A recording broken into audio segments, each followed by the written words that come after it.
Bom, pessoal, então encerrando nossa aula sobre transtorno do espectro autista, a gente vai falar aqui sobre qual é o tratamento mais adequado, né, e recomendado para crianças, indivíduos, né, com um transtorno do espectro autista.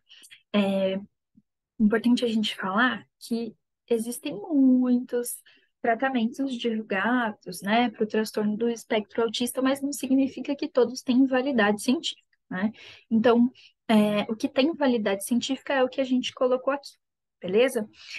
Psicologia, então, tem a ciência ABA, né, ou a TCC, mas aí para sintomas associados. Então, suponhamos que um indivíduo que esteja dentro do espectro autista, ele tem também sintomas depressivos, né? Ou então sintomas ansiosos.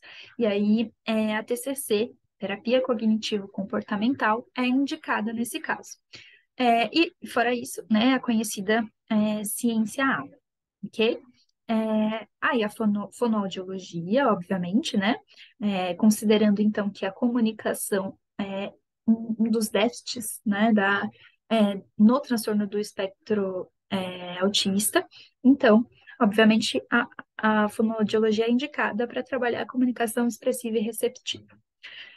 Terapia ocupacional, e aí com o adendo de deve ser, né, preferencialmente com integração sensorial, devido ao o transtorno do processamento sensorial associado, que pode vir associado ao TEA, e também questões de seletividade alimentar, atividades da vida diária, mas preferencialmente a terapia ocupacional deve ser com integração sensorial.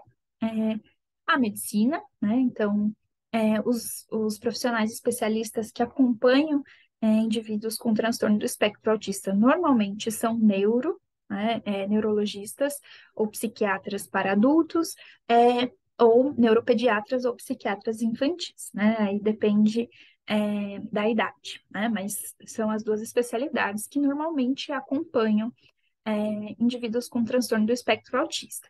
É, seria muito bom, né, se a pediatria tivesse instrumentalizada também diagnosticar, né, ou identificar os sinais precoces do autismo, mas essa não é uma realidade, né, aqui no Brasil. Normalmente, os sinais iniciais do autismo são negligenciados pelos pediatras, né? A gente não pode generalizar, mas normalmente é o que acontece. E muitas famílias vêm para o consultório que vêm com um diagnóstico tardio, sinalizam que levaram, né, as questões para o pediatra ou pediatra da criança e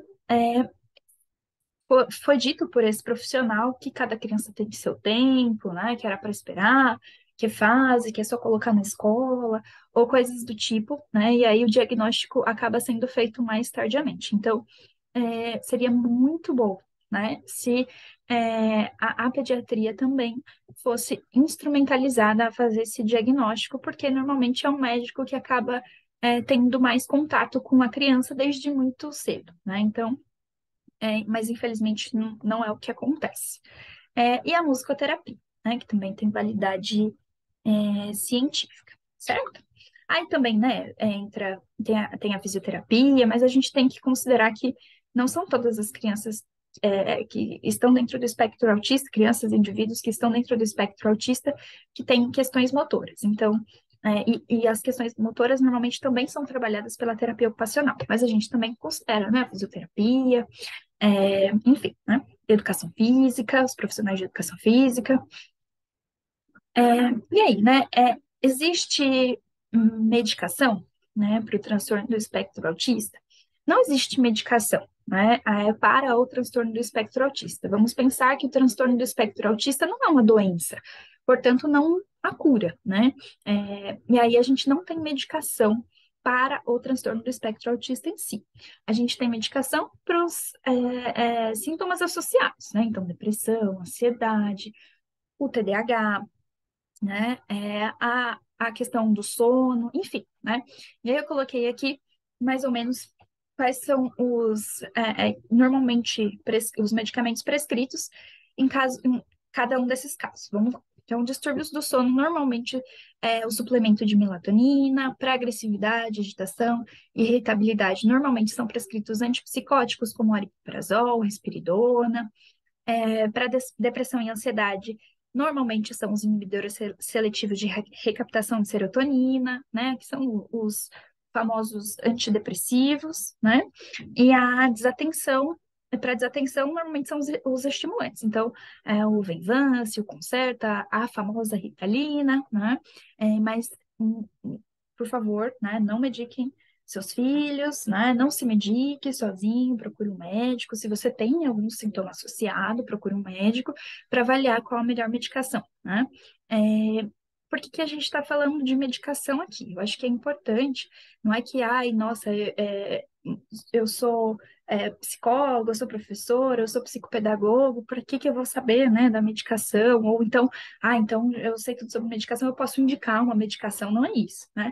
Mas eu acho que quando a gente recebe um aluno, a gente recebe um paciente, um cliente, e esse paciente, cliente diz para a gente, olha, eu tomo melatonina, olha, eu tomo risperidona, ou eu tomo Ritalina. Pode ser que esse paciente não saiba descrever para você exatamente por que que ele toma isso, né? E você sabendo a que se refere essa medicação, você consegue já ter uma pista sobre quais são os sintomas dessa pessoa, né? Quais são as características de comportamento. Então, no sentido de psicoeducar, né? Não é para vocês, a gente, né? Se sentir apto a indicar a medicação por aí, não é isso, certo? Então é isso, pessoal. A gente falou então sobre TEA, sobre as adaptações sugeridas, né? E a próxima aula nós vamos falar sobre o TOD, transtorno opositor desafiador, certo? Espero que vocês tenham gostado, que tenha sido proveitoso e nos vemos na próxima aula.